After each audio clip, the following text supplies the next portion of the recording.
السلام عليكم ورحمة الله تعالى وبركاته. ضمان برتشرفت كلا دوان قيمها له برتن سقوطي بحفلة أبغى مرنتها شغالها هيدا شغالها دولته وجوه الريو سيركا وسالد مع القشقة عبد الله عبد الرحمن عاره سيركا وسالد عدالته سليمان ورسول جولد سيركا وسالد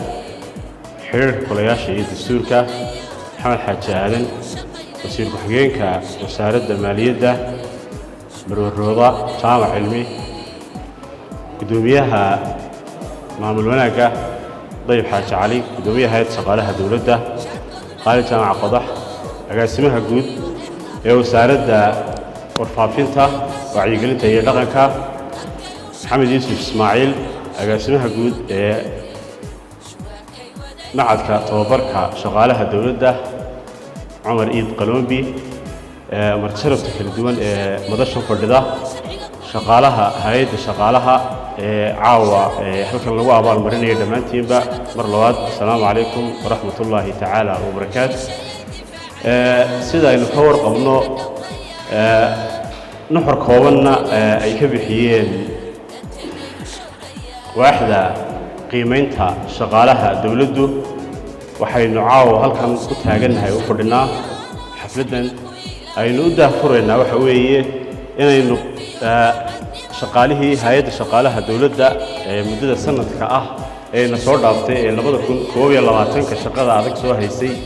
intoodii ugu wanaagsanayd ee hawlqabadyadoodu dhammaystirmeen micnaheedu inta la abaal marinaya ma aha waxa weeye intii ugu mudnayd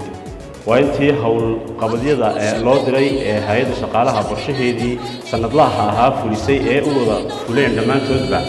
inaan qiimayno annagoo guddi 7 qofood ka kooban ah dabeedna aanu garanno markaanu eegnay attendance-koogii iyo qorshe hawleedkii loo xil saaray ee ay lahaayeen inay sideedu guteen waxa soo baxday 20 qof inay buuxiyeen dabaqeen abaareen qorshihii loogu talagalay ee hay'adda shaqaaluhu ay ka duuleysay dabeedna aynu caawa ku abaal marino inta aan la abaal marinna shaqo wanaagsan bay qaranka u qabteen oo xaqiiqatan midhadhal ah annaguna aanu markhaati ka nahay oo hadii jeer markhaati ka caynno oo aanu hadii jeer ku dhiirigelinayno oo aanu garab taagannahay markasta inay shaqaalaha qaranka oo dhan ay helaan abaalmarinaha kala duwan ayaanu caawa halkan ugu fadhinahay shaqaalaha gaar ahaan inaanu abaal marino sidoo kale qorshayaasha noo qorshaysan bishan aakhirkeeda haddii allaha awoodda loo ogolaado aanu qaban doono wax ka mid ah inaan hay'adda shaqaalaha qaranku ay shaqaalihii mas'uuliyaddeeda ay ahayd ay abaal mariso oo shaqaalaha qaranka guud ahaan aanu abaal marino iyadoo abaalmarintaasina uu hogaamin doono madaxweynaha qaranka jamhuuriyadda Somaliland mudane Muuse Biixi Cabdi taasina hawlqabadkeedii iyo kamarhelinteedii iyo qorshaheedii dhammaystirkeeda aan haatan ku guda jirno oo wiigaga soo socda insha Allah bismillaahi kariim aan dhammaystiri doono waxaynu ognahay qaranku resource kaliya hantida kaliya ee uu leeyahay inay tahay shaqaalihiisa qof hadii la weydiiyo la yiraahdo qaranku muxuu leeyahay resource kaliya leeyahay waxa laga yaabaa qaaran ay ciidanka yiraahdaan qaaran ay calanka yiraahdaan qaaran ay madaxweyne yiraahdaan ama madaxda qaranka laakiin si xaqiiqatan shaqaale la'aanteed qaran ma hormaro waxa lagu hormaraa waxa weeye shaqaalaha hay'adda shaqaaluhuna waxay u igman tahay u taagan tahay oo har iyo habeen aan u ordayna waxa weeye sidii horumarka qaranka qayb ugu qaadan lahaayeen shaqaalooyinaha qaranku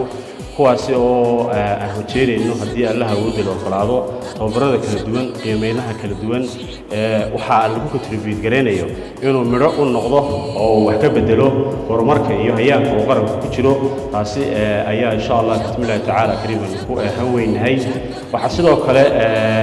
aan caawa aad iyo aad ugu mahad celinaynaa in shaqaalaha hay'adda shaqaalaha dawladdu ay abaal marinayso ay ka mid yihiin gobolladii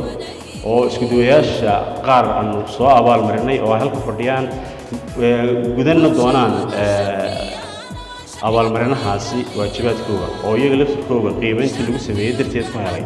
si isku duwayaasha kale iyo shaqaalaha kale ee hay'adda shaqaalaha iyo kuwa qarankuba ay iyagana u noqdaan role model ama wax ku dayasho wanaagsan ah ay iyada lafteeda u noqoto oo laba isku duwo ayaa ka qayb qaadan doona abaalmarinta isku duwaha gobolka Sanaag Cergaabo iyo isku duwaha gobolka Saaxil Berbera oo iyaguna inaga jooga oo u yimi halkaan u soo maray inay ka qayb qaataan abaalmarintan hay'adda shaqaalaha dawladdu ay abaalmarinayso xafladeena abaalmarineed way noo furan tahay. Assalaamu calaykum waraxmatullaahi tacaala wabarakaatuh.